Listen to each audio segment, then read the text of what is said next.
Let's move on to sleep. Sleep is very important. You probably have heard this, I'll repeat it again. Sleep is important for our immunity. It's important for our mood. It's important for our stress, our ability to handle stress on a daily basis, okay? It's important to preserve our own physical health as well. So the less sleep you have, the more health problems you could develop, okay? So sleep is important. I want to address one thing about caffeine and alcohol. So basically, caffeine and alcohol interfere with your deep sleep cycle, the stage of deep sleep in your sleep. And that stage is very important, okay? All stages are very important.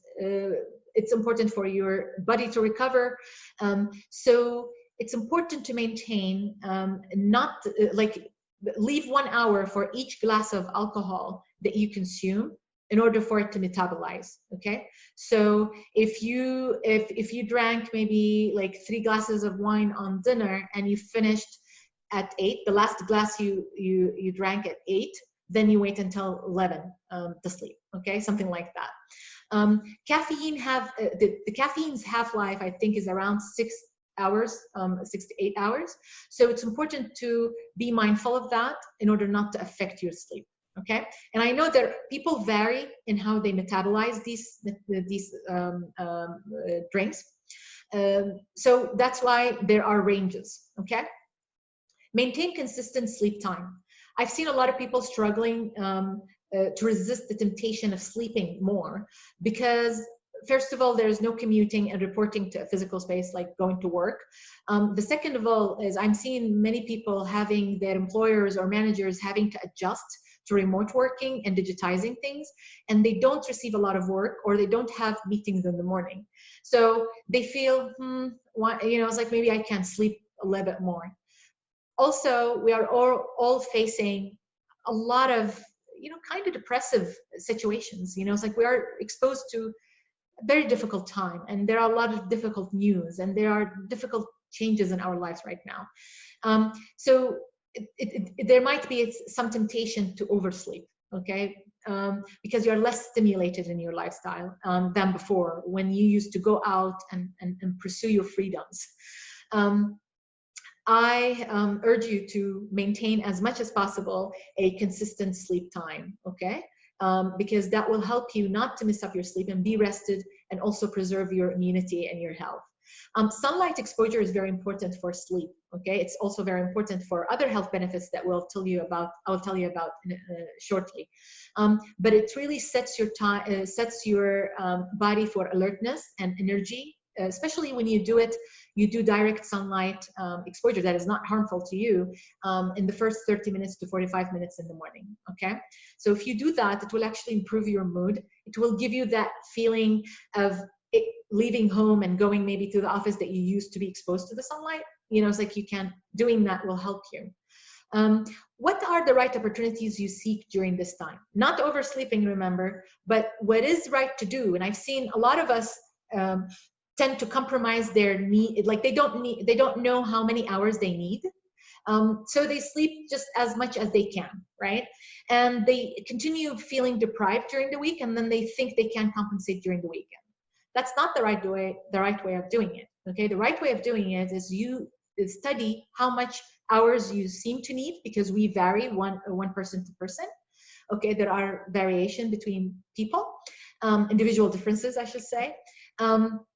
So what I can tell you to do during this period, since you are at the convenience of your home and you don't have to commute in the morning, is basically to calculate the right number of hours of sleep for yourself. And the way to do it, you can do it during the weekend, if that makes sense. You basically see what's the socially determined wake-up time. And what that means, it's a fancy word for when the social obligations require you. So if you have children who will wake up at a certain time or need to go to school at a certain time, or you need to report to a job at a certain time, then that's determined by that social obligation, okay? So if you need to leave the home at 9 and you need 1 hour to prepare yourself, then you need to wake up at 8. Your socially determined time to wake up is around 8, good? So then calculate around 7.5 hours, which is an average, before, and then see what time you need to sleep. Okay, that will be around 11:30, I think. So around that time, try to sleep around that time and see when your body basically wakes up without the alarm. Engage that by seeing the hours that you have slept. Okay, you woke up without the alarm. Sometimes people need less than 7.5 hours. Sometimes it is 7.5 hours. Sometimes it's 8. Sometimes probably more. Okay, so gauge that by doing it for 2 days or so, and see when do you wake up without the alarm, and repeat it maybe for a day or two. Then you will know how many hours you need. That way you can follow with this lifestyle later on, and you can plan your activities, your daily activities, so that you kind of shut down at a certain time, right? Prepare yourself for sleep at a certain time, because you know you will report to the job at 9, and you need all of these things before, so you need that amount of hours. That helps you in planning your lifestyle in a better way. Last but not least, about physical. Manal. Yes. Yes, just one thing about digital health and sleep. Mm-hmm. You know, a few pointers is, I know it's very hard for people, but to keep devices out of your bedroom, I really recommend that. Absolutely. Particularly not to have your phone with you in the bedroom at all when you're sleeping. Get a simple old-fashioned alarm clock to wake you up. It can really, having the phone even near you can interrupt your sleep, or if you wake up in the middle of the night, it'll draw your attention to it, make it harder for you to fall back asleep. And there's a few other things you can do. You can turn on Do Not Disturb and schedule it. So if you go to bed at 10, I'd suggest having Do Not Disturb scheduled to turn on at 9, and then not turn off again until the hour after you wake up. What that does is block notifications. It'll block phone calls, messages, and other notifications, so that they're not bothering you when you're around your bedtime. And then the last thing I'll mention is it's called screen time on Apple devices.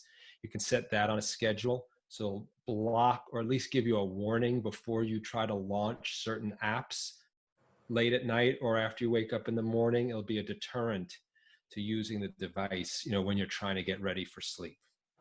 Awesome tips, Robert. Thank you so much. This is so helpful, and it's in the right time.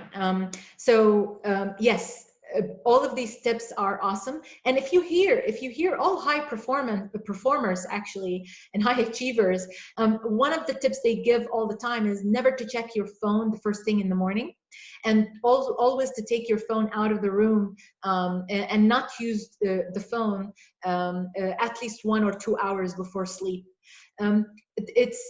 We should actually note also, Robert, that a lot of people right now do not feel stimulated enough, and they spend actually probably more time on the screen, because that's how they they call their loved ones, and that's basically what we're doing most of the time during these days. So Robert's tip or advice around how to handle technology with sleep hygiene is extremely important. Okay, it's extremely important that you stop any exposure to the phone screen and the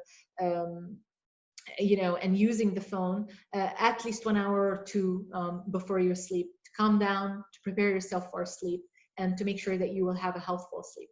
Thanks, Robert.